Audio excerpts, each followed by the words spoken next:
This week, we find out everyday life with monster girls is both difficult and hazardous. And I learned my rights for interspecies exchange programs. And all I'm asking is that nobody call me darling.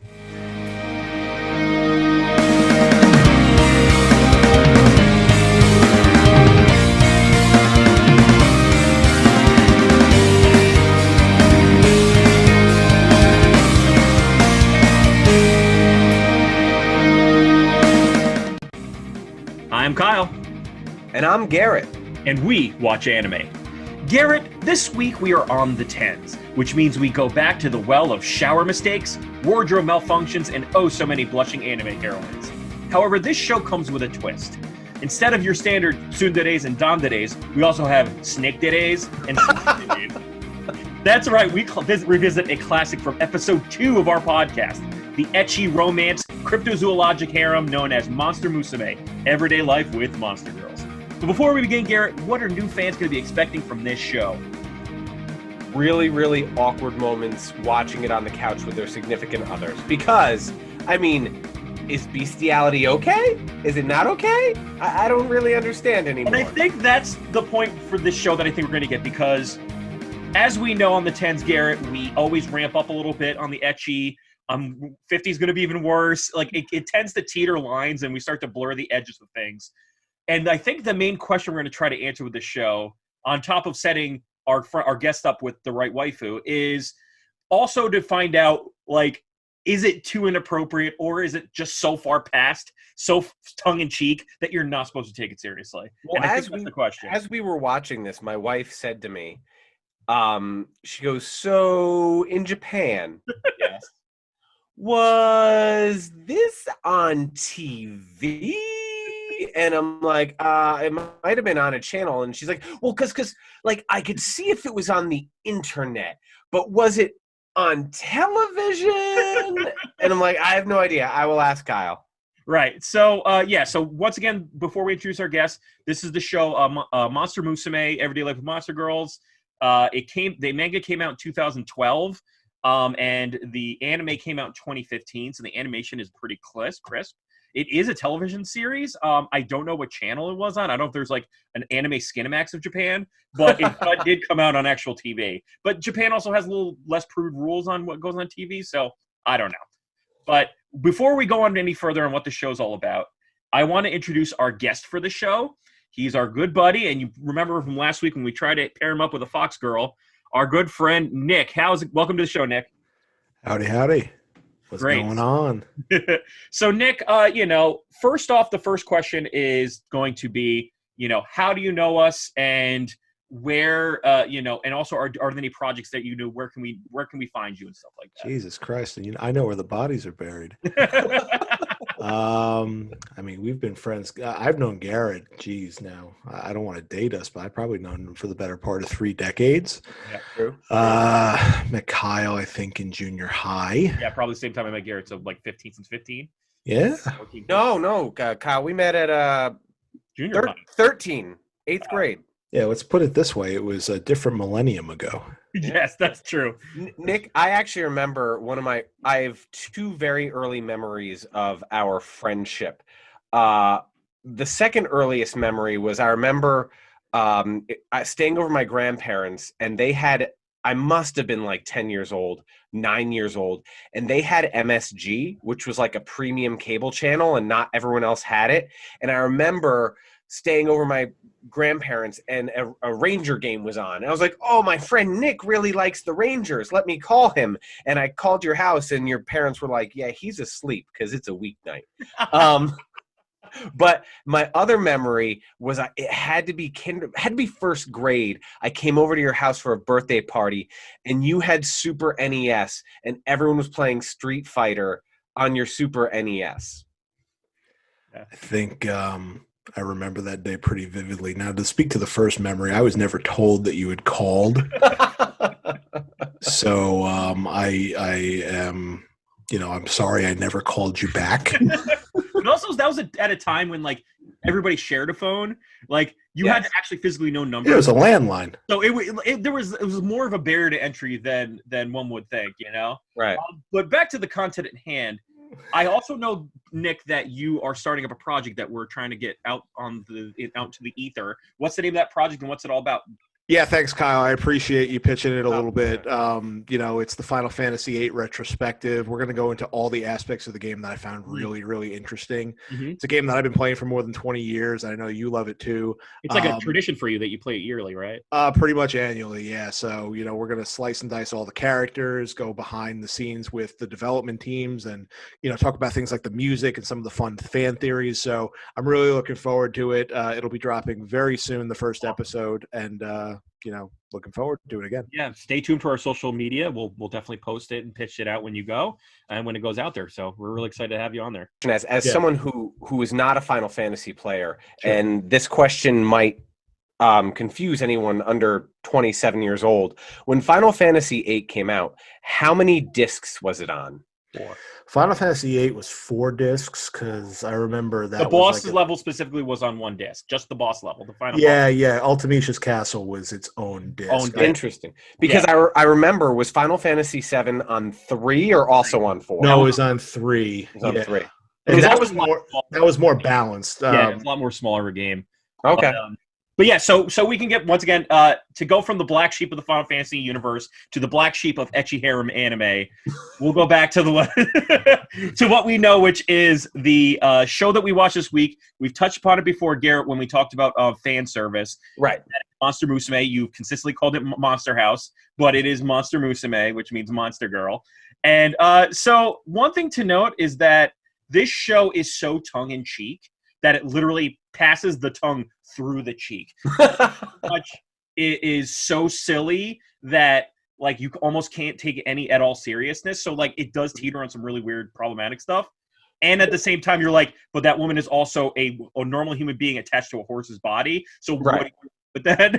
Well, and that was what was interesting about it. And I know we're going to do a little bit of a recap, but as I sat there with my wife on the couch, and a lot of times when we're on the 10s and you send me this Ecchi stuff, I go in a different room and watch it on my laptop, or I do it when she's not around. It didn't work out this time, and she sat there with me. And while she thought the show was very weird, there was some over-the-top jokes that they laid out that she audibly guffawed and was like, that's ridiculous. It's very silly, and I think that's the kind of the charm of it. It does have a charm to it, albeit it's a weird, very ecchi show, and it gets to some really weird spots. Mm-hmm. But the first question I'm going to ask you, gentlemen, before we go into the show is... Can I stop you 1 second? Because I don't know what is below noob. Can I call myself sub-noob? I have no idea what you're talking about when you say ecchi. Okay, great. So that's a great thing to recap for people since we are 40 in. So in terms of sexual content on anime... You got your classic busty women and stuff like that. It's nothing, right? You then get to a secondary category between normal anime and straight up porn anime, and that is called ecchi. It's in the middle.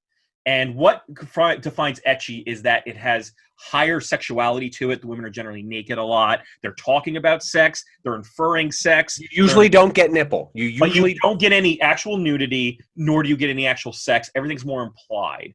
So it teeters towards porn, but it never gets there. And what would actual porn be called? Hentai. Now, what's funny, now this is something I didn't tell you the last time, Garrett, is that ecchi and hentai, the word ecchi means perv and hentai means perv. So they both kind of mean strange or pervy. It's just different levels Maybe it's of it. The difference between going, ew, you a perv, and perv. Yes, it honestly, if you listen to any girl who screams at a male character in anime, it usually starts with baka, ecchi, hentai, when they're yelling at you for looking at her and stuff like that. You baka, ecchi, hentai. It's also something that the women scream at the main characters. Well, at least it's predictable. Oh, so the difference between a Kyle and a Garrett. Correct. I myself am the unexposed nipples. No. So once again, the show. So the next question, go back to it, is for you gentlemen. What if, in a 1 or 2 sentence explainer for both of you, what is everyday life with a monster girl all about? Say you're the main character. What would you say your everyday life would be in 2 to 3 sentences? I would say meek, uninteresting man, inexplicably lives in a home with mutants who want to jump his bones. I would say that's very true. And once again, Garrett, we have our vanilla snow cone main character, you know, who's probably the most vanilla out of most ones. Right. In the last episode, Nick called a vanilla character John Arbuckle from Garfield, and I was trying to think of like an equal option. I mean, he's your Ross Geller, he's your Ted Mosby, and we bring those characters up a lot as references because we know them, but that's who they are. They're kind of like they're not only uninteresting, but they're also the nice guy trope.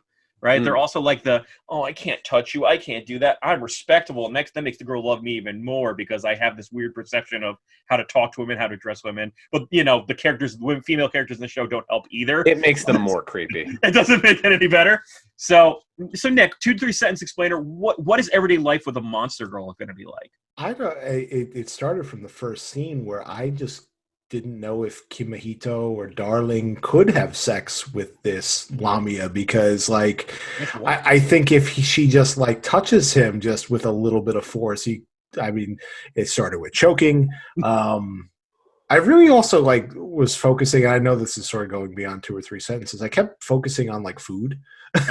And not just talking about the one of the early scenes with Poppy with the ice cream, which is we have to give that a second, but I'm still trying to get over that. But I just worry like this student who I guess his parents are like away on like some sort of assignment. Like parents are never. They're always away. They are always away. So and there's always an explainer of like, oh, they're now on business, or my parents are dead. It's like usually one of those two things. Yeah, I mean, and I'll just get back to my food thought in a second, but I will say it's like the one thing I didn't like, and maybe this is just something that's a trope for anime, is like there was so much exposition in the first episode. I found it very distracting.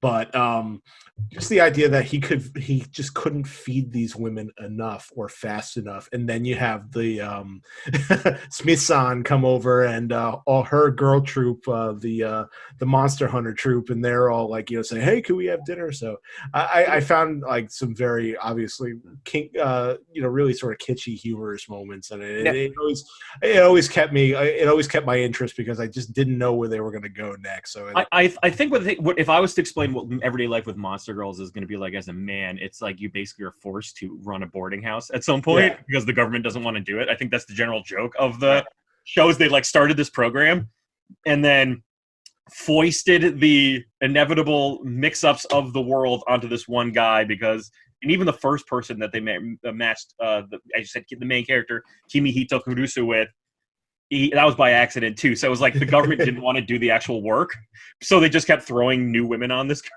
So I want to take a second. Nick asked a really good question for those who aren't familiar. You know, what is ecchi? And then we learn what ecchi is. We learn what hentai is. And I want to ask Nick something else that might be a teachable moment, or maybe you know it already. I don't think we've discussed it.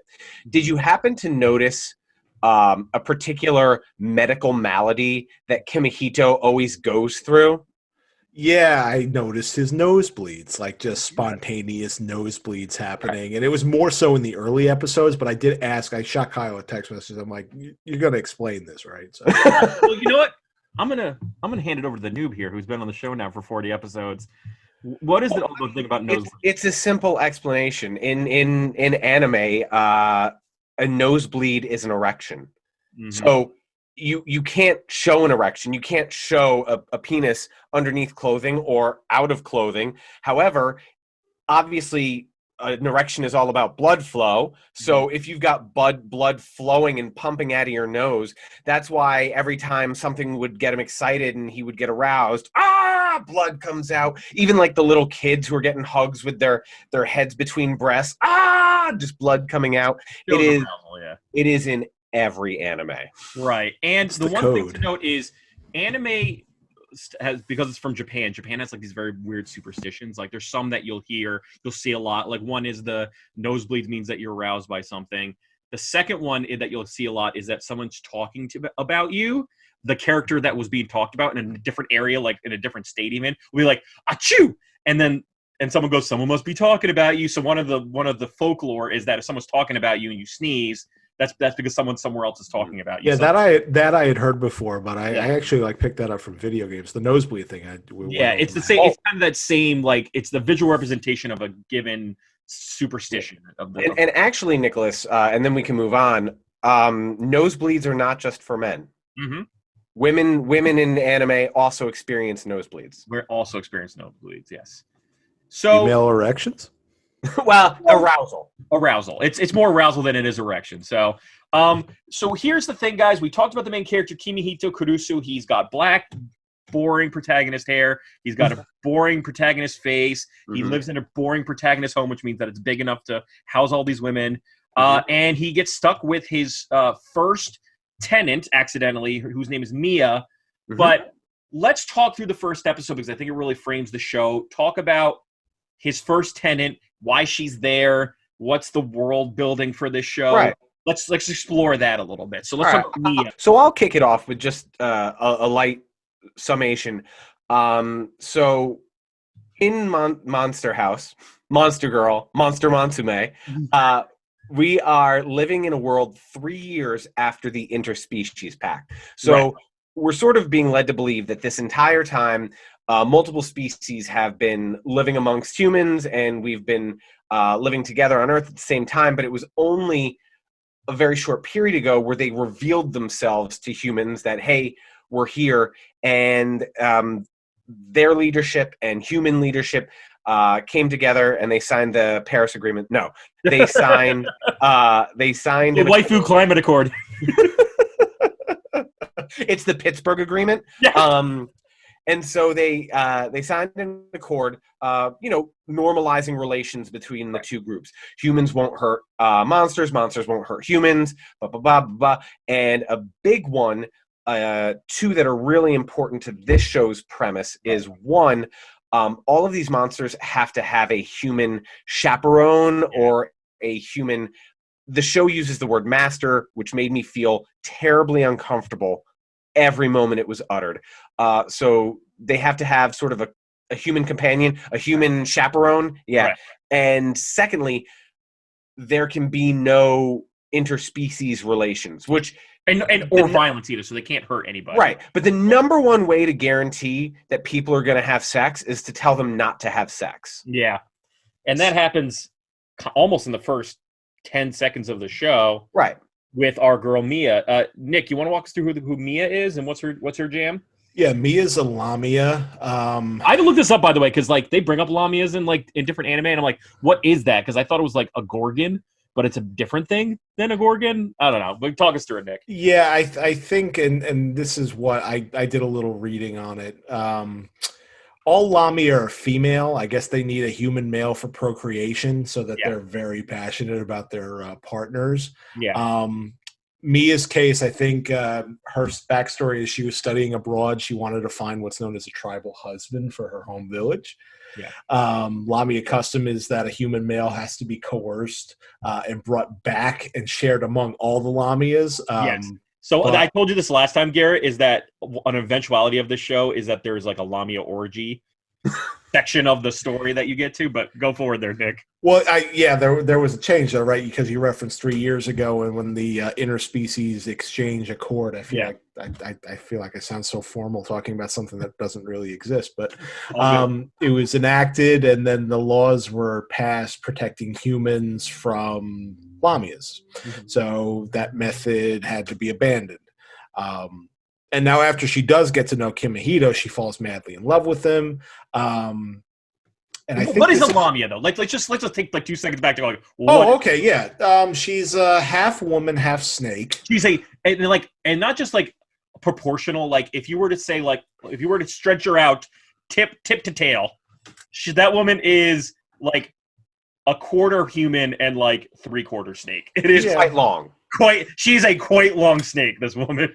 Her brain is human, though. Her brain, it is as if you took. This is the one thing I'm going to bring up a few times is that the proportions of these women are so ridiculous that I can't take it seriously. Like it's as if an actual snake, giant snake, just put like a human finger puppet on their head, and it's like, like the human is so small compared to the rest of the monster body. It kind of reminded me of that. Was it the YouTube video of the guy who was like, snack? Yeah. Like a snack. I'm a snack. So yeah, she's pretty much a giant snake, and busty snake, a busty snake. Well, here's the thing: her top half is human-ish, yes, but she still is cold-blooded like a snake, so she needs heat Mm-hmm. to keep her going. So that's the thing about the show, is that the jokes follow the varied biologies of the women that you meet here, the demi-human women. Mm-hmm. And her problem is that she's a snake, so she's cold-blooded, so she needs heat all the time. She's randy because lamias tend to be randy, and so she's just trying to balance those two things out. Yep. Do you want to talk about the tip of her tail? The tip of her tail is quite sensitive, darling. And that's another thing.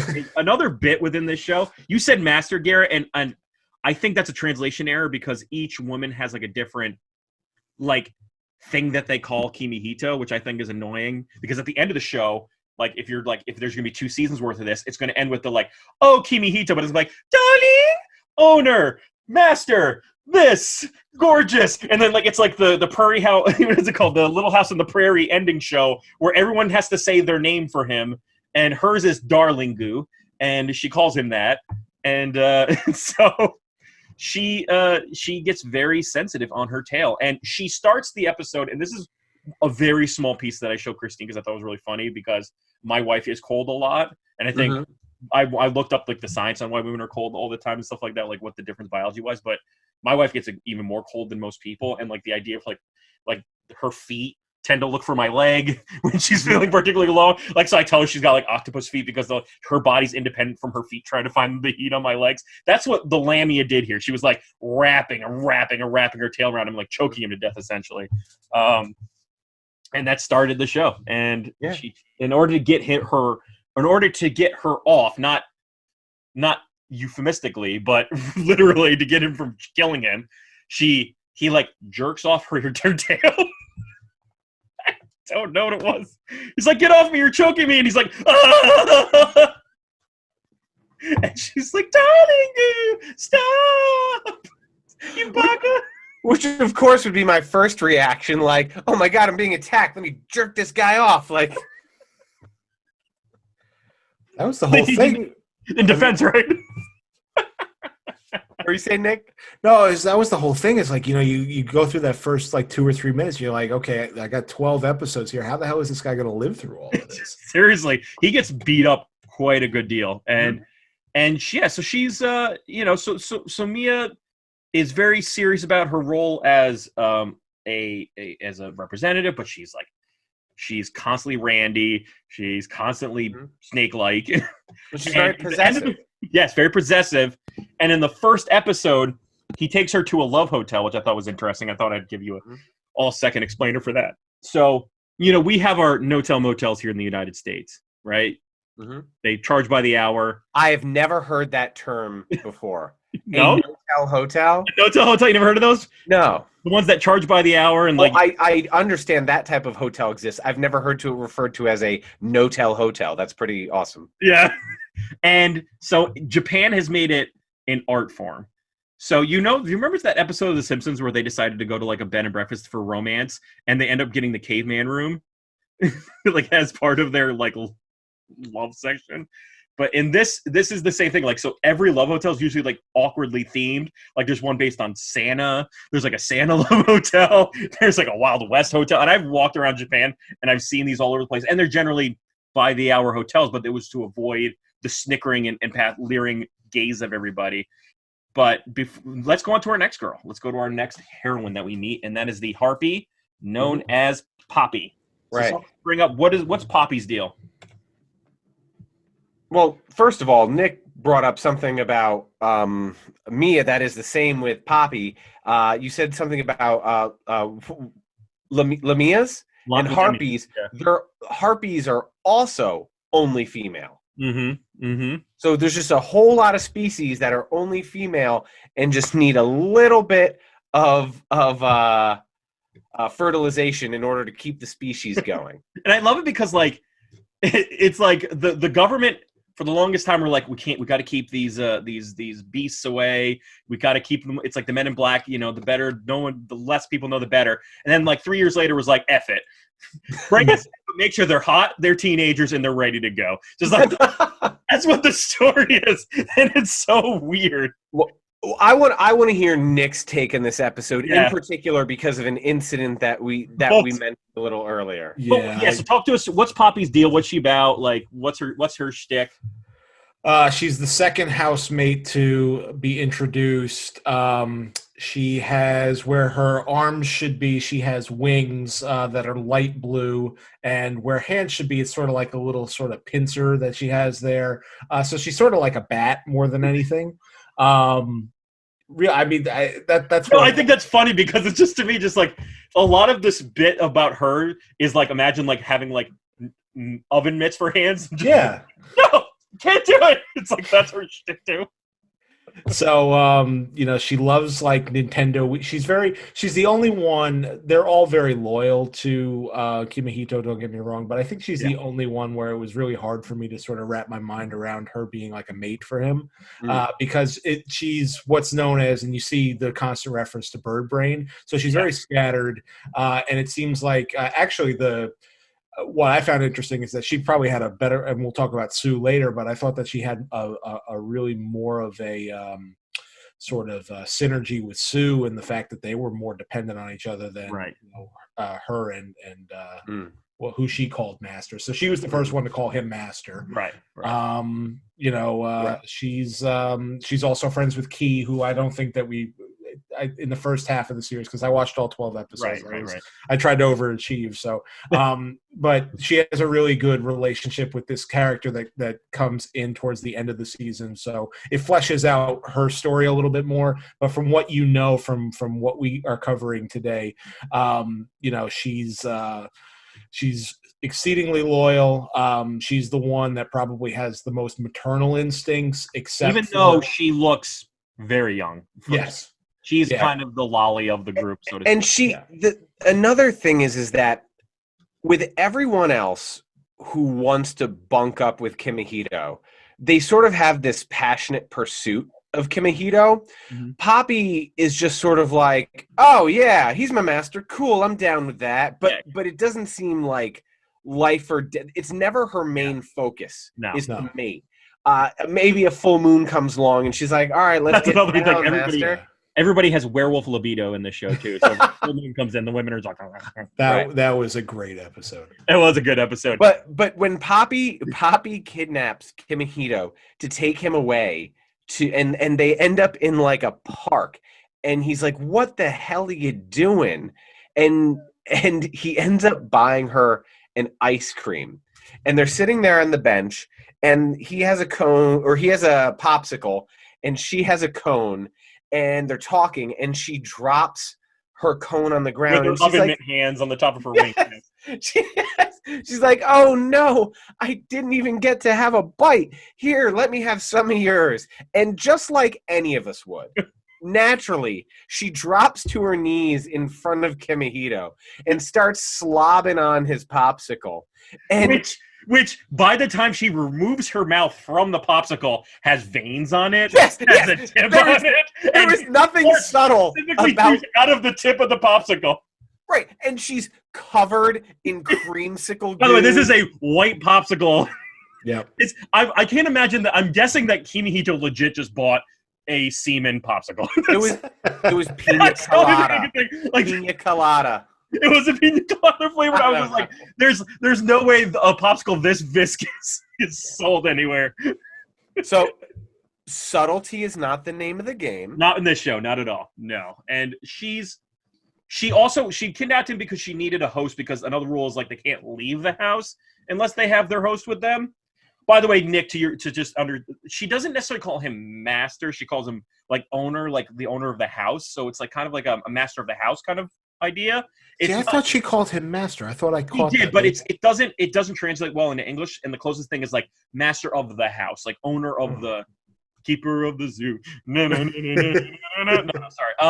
She says the only person that like legit calls him like master is the next character we meet, and then we'll move on to more different content. Is our girl Santorea, and. Someone talk about her. What's Santorea / Soraya's jam? Let's go with Garrett here. She is a centaur, which are fiercely proud animals. If you know anything about Harry Potter lore, yes. But did they talk about the breast size, the cup size of?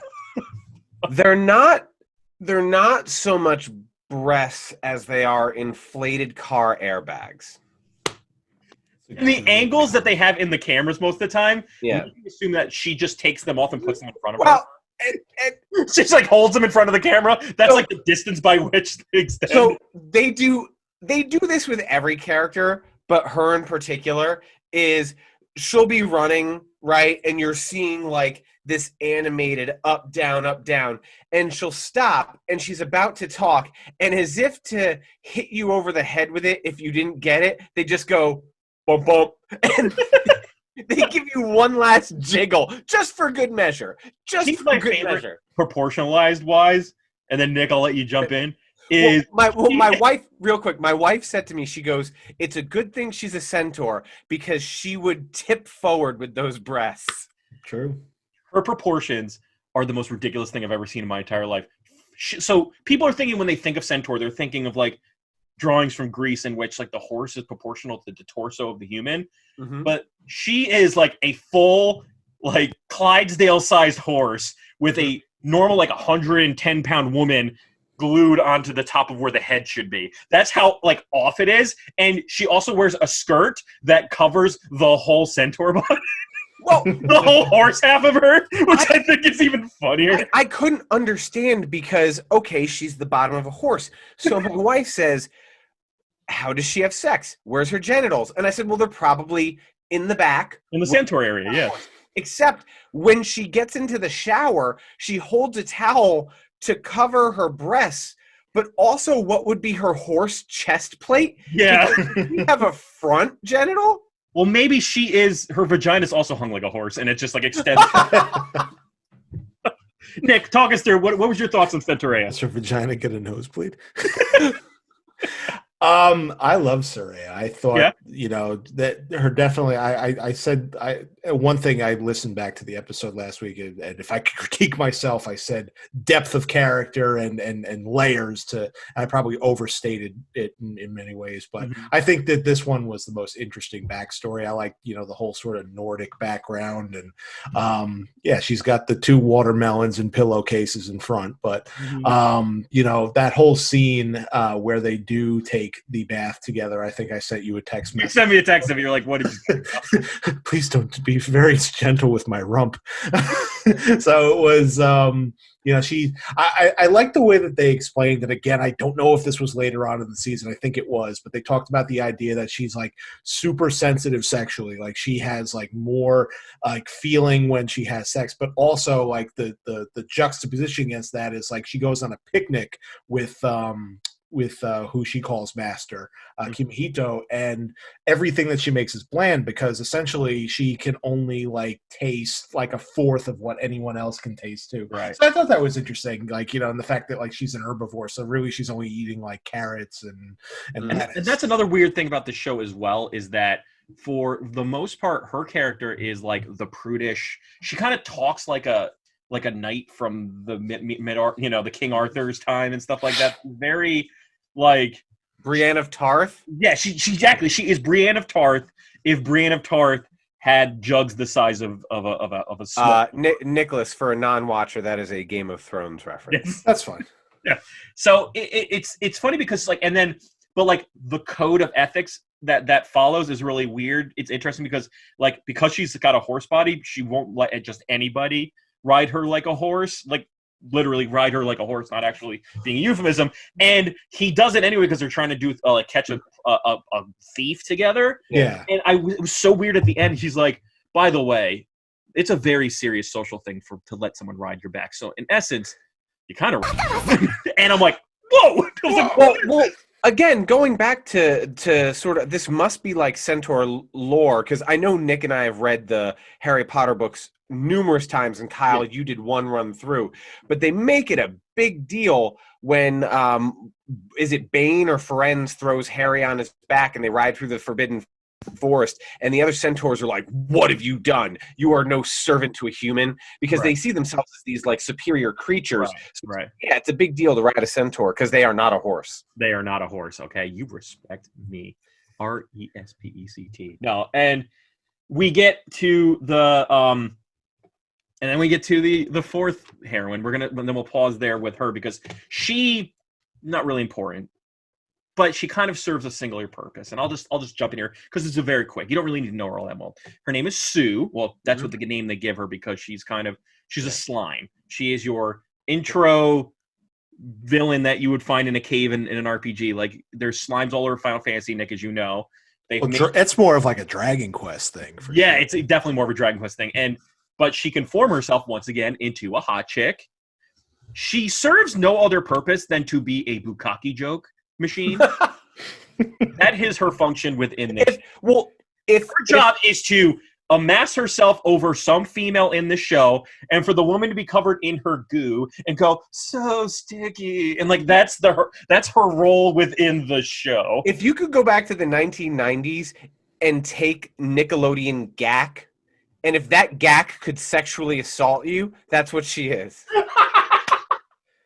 Because like it's like, and not only like, but like drown you while it sexually assaults you. So like she's trying to give him like body work, scrub, and he goes right. She's like rubbing her breast in front of him, and then it goes funk, and goes right into. He's like, oh, can't breathe. And the thing was with the other girls, it was just like she just like craves water. So if like beads of sweat show up on them, of course she's taking her them time. There too.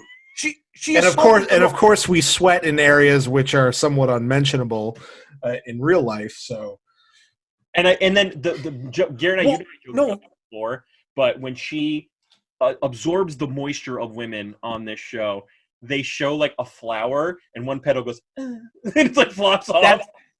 That is the part that made. So basically, she's bringing these girls to climax because they even say they go even when we get wet there, and so. When that flower petal flung off, my wife lost it. Just like lost it. The visualizations in this show are hysterical, and that's really her thing. And you know what? Let's just get to the fifth girl, and then we'll move on to the rest of the content. I'm sorry, I keep saying we're going to move on to the content, but she's kind of a quick one. Her name is Marrow. She's a mermaid. Luckily we have disabled representation in this show, and that she is a woman in a wheelchair. She demands accessibility because she can't walk. She has gills in her rib cage. Good representation is part of the show. But someone talk me through Marrow. What's her deal? So I only got through 5 episodes this time around, and I did watch the 6th episode a long time ago. Yeah. So I don't know how far we go with her. I do know that because she's joining the house, there's a character that we haven't discussed, Agent Smithson, and it is not Hugo Weaving at all from The Matrix. It's like Mr. Anderson. It is yet another ridiculously animated hot girl that hangs around in her panties in her apartment taking phone calls. Yeah. And she is the foil to Kimihito because she's the one who keeps introducing girls onto him. All of these foster monsters into his house of goo. And so when they introduce Marrow, because she's half mermaid, they build a pool in one of the rooms. I don't know how they do it. They somehow build a pool that's like 60 feet deep. And also, like, the time by which construction happens in this house is like, oh, we got another girl! And, like, cartoon builds it up quickly. Like, with perfect craftsmanship. How can he be that mad? They're adding, like, hundreds of thousands of yen onto the property value every time he's inconvenienced. Which, mind you, I don't even think he owns the house. His parents own the house. So it's like, imagine you just come home to see your son cooking eggs for 6, cryptozoologic women who are all and, like, he's just like, hey, Mom, the equity on our house just tripled. So the last bit on Marrow is that in addition to being a mermaid, she has an obsession with the Hans Christian Andersen Grimm fairy tale, The Little Mermaid. Right. So she wants Kimihito, but in a different way. So one thing that we haven't discussed yet is all of these girls are in here, and this entire genre, Kyle has introduced me to, is called harem. And you can make a ton of different, examples of what a harem is, but this is one of them. And all of these girls are getting jealous of one another because they want to marry Kimihito. The difference with Marrow is that because she's obsessed with the tale of the Little Mermaid, she wants her love to be tragic. Right. So it can't just be. So when they're like, we want to marry her, she's like, oh, I don't want that. And they're like, well, he's going to be my girlfriend, or I'm going to be his girlfriend. And she's like, well, I don't want that. She wants to be the mistress. She wants to be the sea foam that's at the end of that show. She wants to be the love that can never be returned. Right. So it's, she wants him to marry one of the other girls as long as that girl is okay with a little infidelity.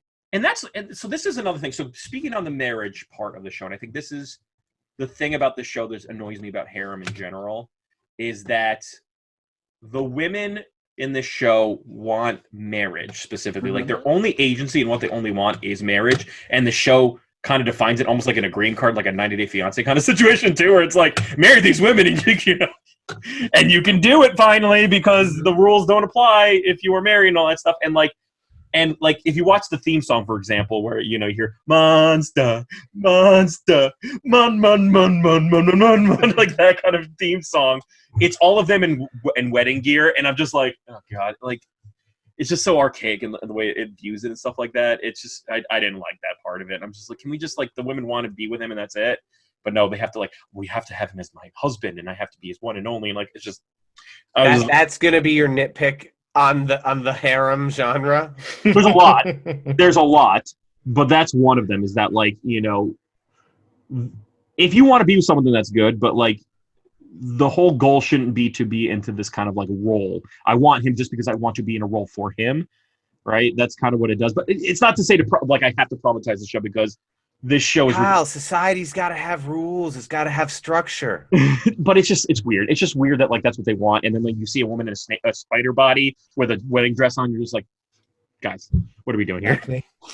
I did have a question just because. Sure, go ahead, man. Garrett covered really, especially if you're talking about the first half of the run of the season, right? Garrett really talked about the only interesting thing we learned about Marrow.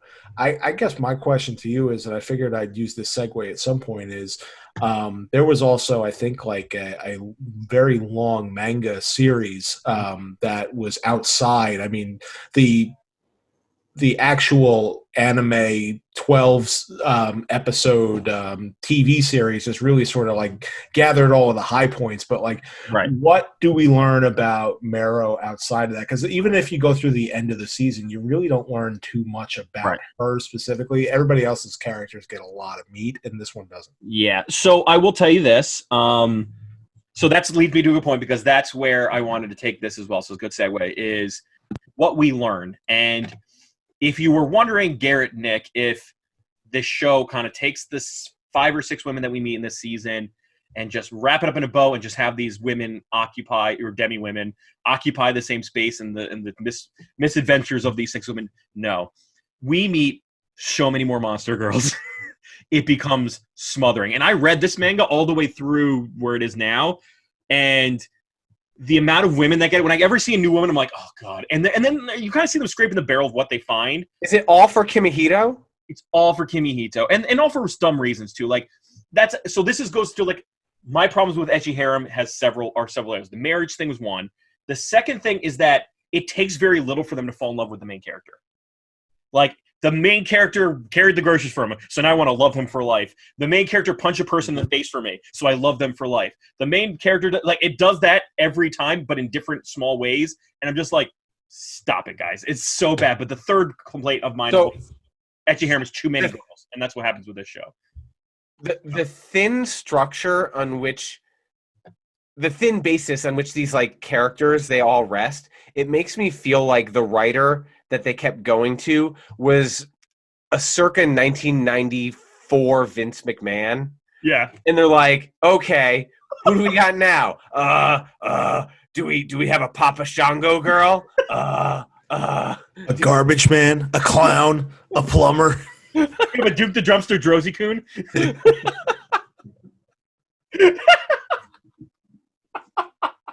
Some get racially problematic. Did you ever think on this show you talk about Duke the Dumpster Drose? Never. But that's not Drose, all right? Let's put down our pinky finger a little bit there, Nico. So here's the thing. So what I'm going to do is I'm going to list the other girls you're going to meet, and the list is going to get absurd.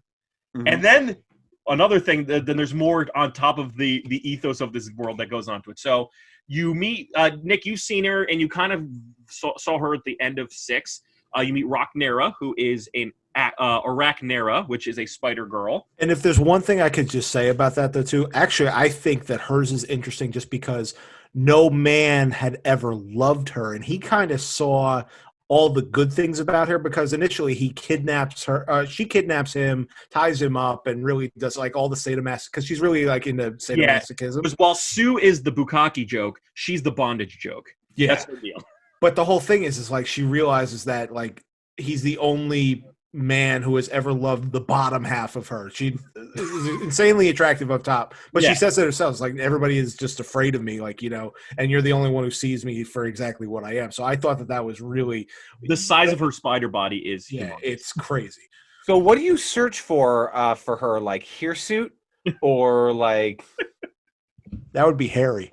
Yeah. Well, aren't tarantulas quite hairy? She has abs, but also an abdomen and a thorax. Like she's got all the segments. She's got everything and humongous giant spider legs. And you know, she's kind of rough around the edges. She's kind of like the tsundere character, but and she's got multiple eyes. That's another thing. Then we also meet Lala, who is a Dullahan. I'm Irish myself and an Italian, and I've never heard of a Dullahan until I've watched anime. And there's several episodes that talk about it. Think of the Headless Horseman. That's what a Dullahan is. It's an Irish folklore. And so this girl is headless, but she has her head in her hand. She's constantly doing like, oh, look at my head. Where'd it go this time? Jokes. And that's her bit. Then you meet the Monster 4, who you meet. One is Monako, who is a Cyclops. Which the joke that you made last time, which was, but weirdly enough, she has 2 vaginas. Because there's got to be a pair somewhere. That's what you said. And then we met Tio Nishia, which is an ogre, which is basically like a horned woman on a beefy China from WWE body. Like she's like she definitely takes alpha male like as a supplement. Then we get Zombina, who's a zombie. Now this crosses into like now you're scraping the barrel. So you're telling me that a human can catch a zombie virus, which because they did say that's why she's a zombie, and then now she becomes under this like marginalized class afterwards, which then gets sexualized later on the show as a monster girl, even though she was at one point a human. Her thing is that she's dead. Then we get Lilith, who's a devil. We get dragons, dragon girls. We get a dryad, which is a tree girl. You get ghosts, so the girls that are just ghosts. That's what a Dullahan is as well. You get a kobold, which is a catwoman. And you get a Grim Reaper, which now we're getting into really, it's like they went into the October monthly Halloween store and was just like, make that hot, make that sexy, you know, like let's take that and make it a sexy busty anime. I think I could accept all of these, except I've got a hard. Well, first of all, ghosts. If you don't have a corporeal form, I don't know how it's supposed to work. But well, you also, do know that slime works. It has to have some sort of tangible touch. With Zombina, I mean, no one wants a rotten labia. It's just. Garrett has to see the sew my breast on scene. That was from the second half of the for the season. That's oh my god! There's a sew my breast down with Zombina. Oh yeah, this show gets wild. And then so the arc does get to the lamia orgy scene. If you read the manga, and the funny thing about that manga is that they're trying to find a new one because the old one is like injured now. He has like hip dysplasia because of it. Like he can barely stand. Like you see him, he's like Kimihito. Yeah, he's got like really bad hip dysplasia because he's just constantly getting humped. Because of death by snoo snoo? He got death by snoo snoo, or at least he's close to it. And so they're trying to find a new person to snoo snoo as part of their orgy. And then you get to a scene in which the centaurs go into heat, but when they do, it's like violent. So she's trying to like resist these like urges that like want to make her break a wall. So that's Centaurea's thing. The mermaids, you find out that Mero is actually a princess of the mermaids, so she's actually royalty. Hence why she speaks so elegantly when she talks. Sue, once again, bukkake joke aside, and then Poppy's mom comes to visit. But she's also like looks the same as Poppy, like 2 years old, and she also wants to do Also wants to do Kimi Hito because she's very dumb. This show goes Now in. that is this. This show goes into crazy places. Sorry, Garrett, what were you gonna say? Well, I said that sets up a weird fetish scene. So does he ever? I don't want you to. Don't ruin it for me if you don't want to.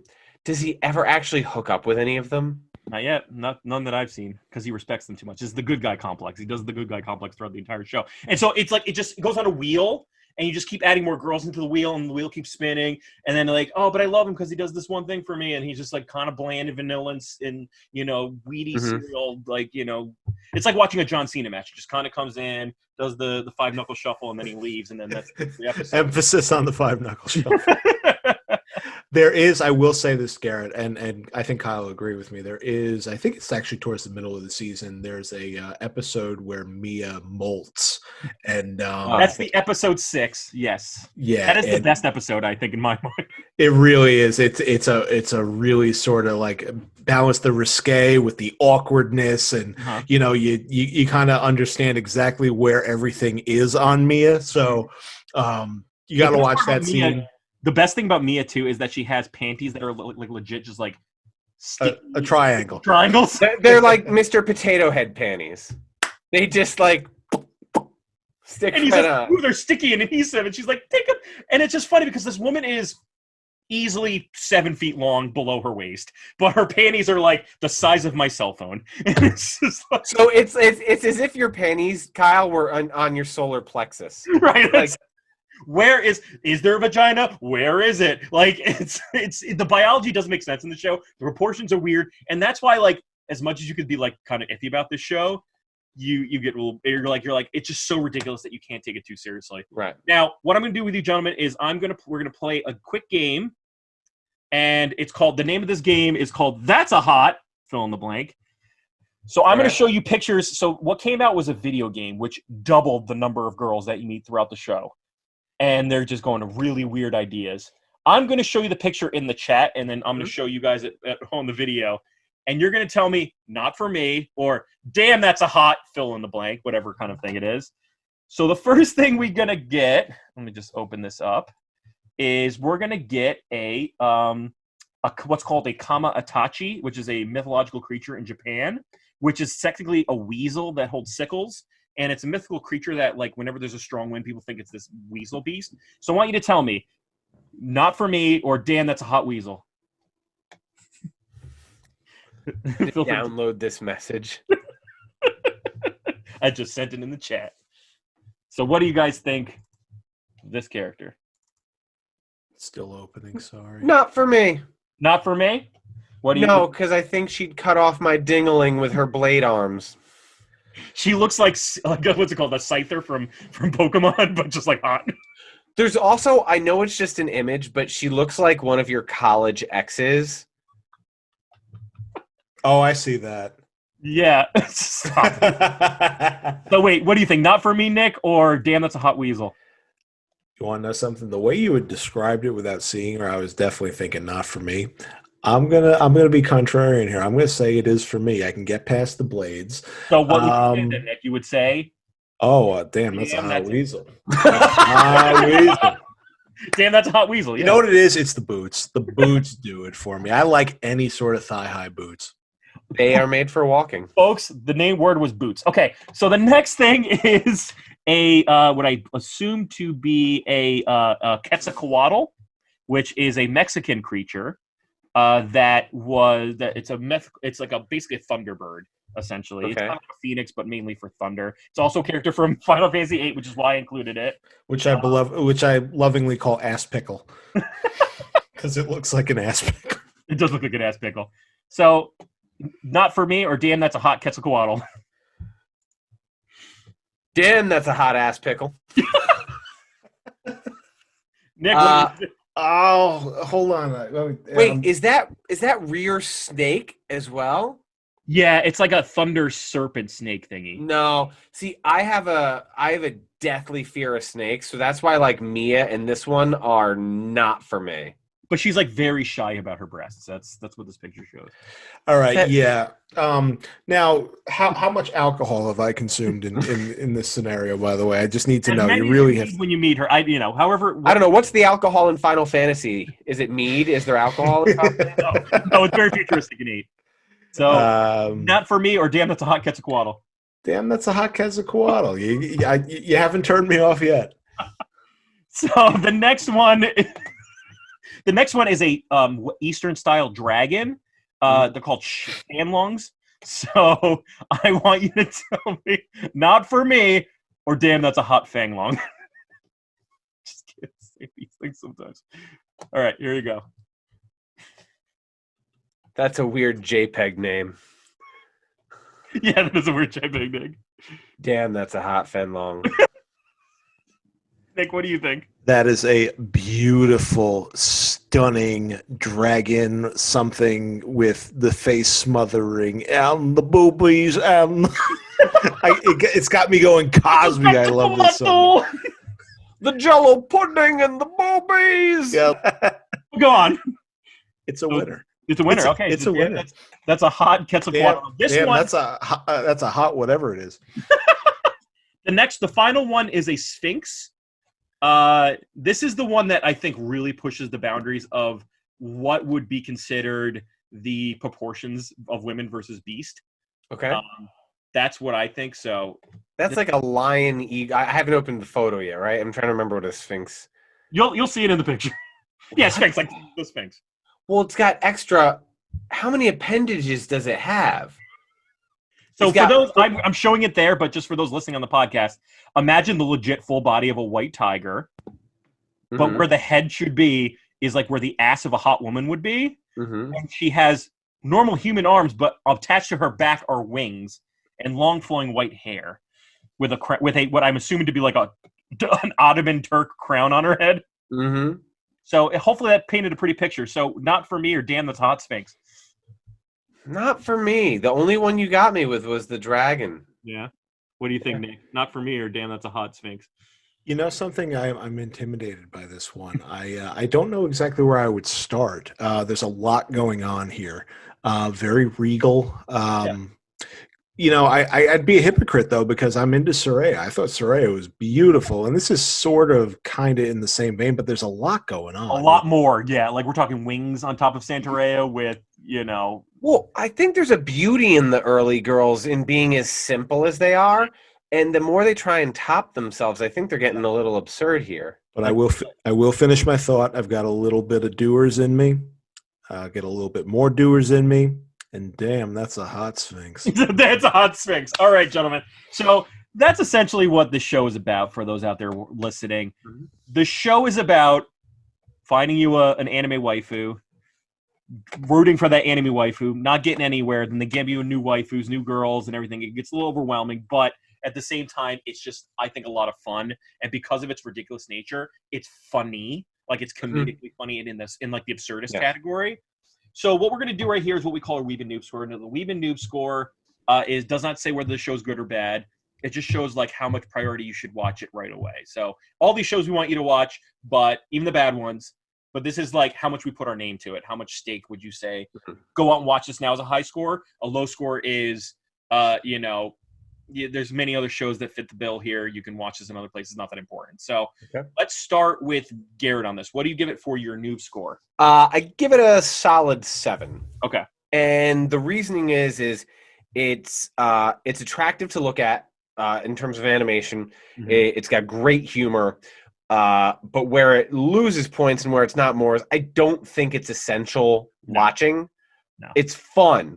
Right. You know, like The Water Boy made me giggle quite a bit in 1998.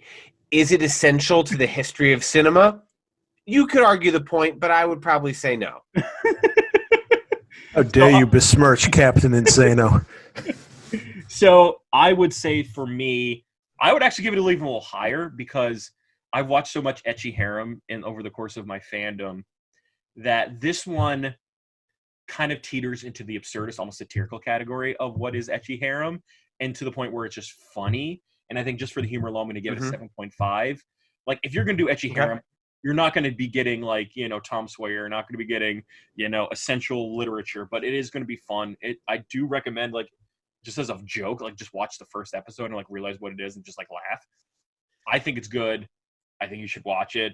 I think it's on a lot of platforms. So, but once again, you can't take it so seriously. There's a lot to problematize about it, but at the same time, there's also like, it's so weird. It's so weird and just ridiculous. That you just like let it go. So it's like, you could be a human rights activist, but also think it's funny that Alf eats cats. Like it's, it's like, right? I'm sorry, animal rights activist, right? You could be a PETA, but still think it's funny that Alf eats cats. Like it's like, once it goes past a certain... I don't think you've met the people in PETA. They do not have any sense of humor. That's very true. The humor is not what they're known for. Nick, for the Uber Noob, we'll call you, review, for people who really never watched anime, what would you say, priority-wise, would you say to your overall digest? I appreciate the fact that you're asking me, because I'm going to give it a 9, and I'm going to tell you why. All right. Because I'm basing this off of the first half of the season. It does. Because I wasn't a fan of the way that the last episode ended. It wasn't really a juicy cliffhanger at all. But what I will say is that you get a ton of laugh out loud moments in the first half of the season as you learn about these girls, as you see just the increasingly absurd, hijinks that they get into, and the fact that Darling is always constantly on his heels. It's to the point that Garrett was making. I think it's kind of cool that if you can unplug your brain, and certainly at this time with everything going on in the world, it was such a welcome distraction. Right. The only thing I'm going to docket points on is just I know how the season ended. Otherwise, I might have even gone like 9.5. But I'll be the easy mark here. I tend to enjoy almost everything that I watch. Right. So this was. Thing, I really appreciate the fact that you guys like introduced this to me, because it was so different.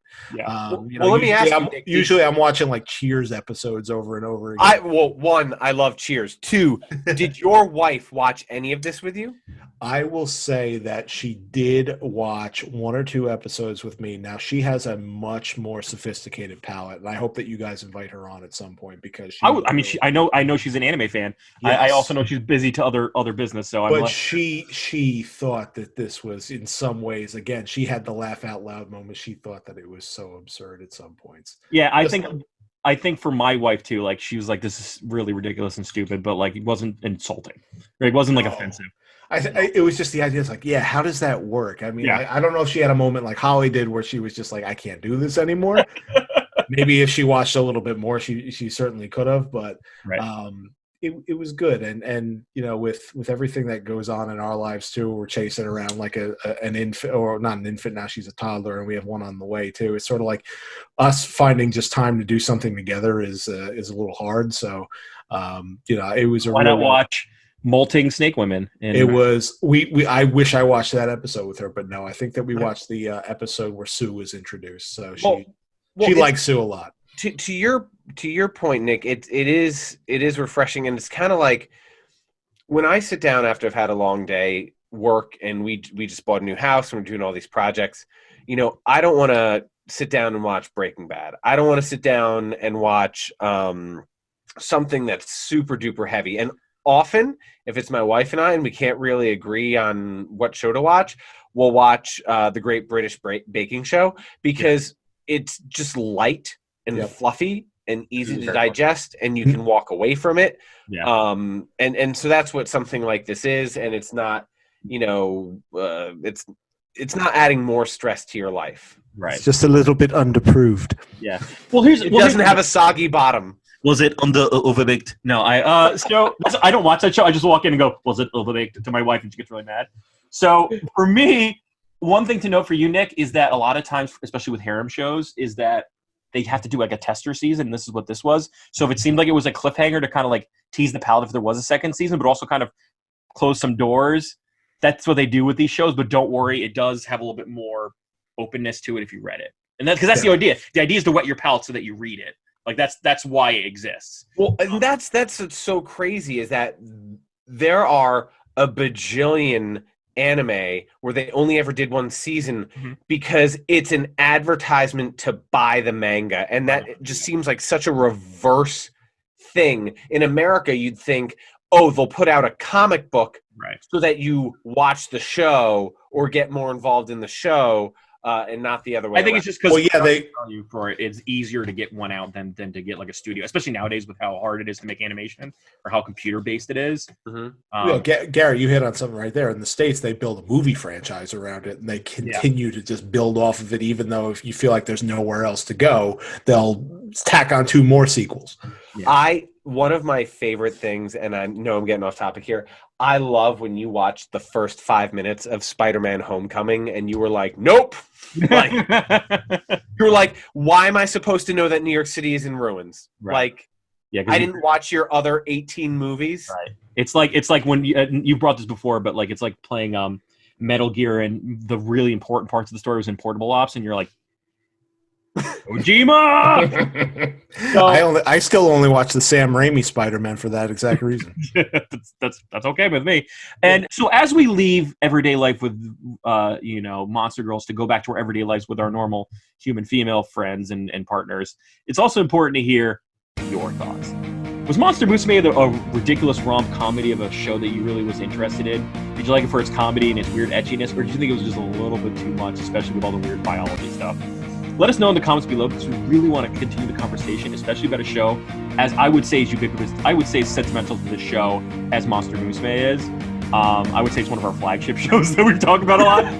So if you want to follow us on social media, you can follow us at anchor.fm/podcast for your podcast. Give us a 5-star review, please. It helps people get to watch our show. You can also follow us on Twitter at @Weeb_Noob, or you can follow us on Instagram at Wanwa Podcast. It's WANWA. And it was really a fun romp today to talk to you guys about it. So before we end the show, Garrett and Nick, what are some final thoughts? One second thought you had of Monster Musume? I think that Monster Musume is missing out on a really golden opportunity to create a casino slot game where when you pull the arm, one wheel is like a pretty girl's head, the middle one is like a mythical creature, and like the third one is, I don't know, I guess when where came out, it goes, oh, the nickname. Oh, Mia, Snake, darling. Nick, what are your final thoughts? Well, if Smithson ever bothers to show up for work, she can arrest me anytime. We're going to be preparing our breakfast for our lamias. We're going to be watching the harpies lay eggs and riding our centaurs along the way. All in all, to wish you all fantastic. See you next week. Take care, y'all.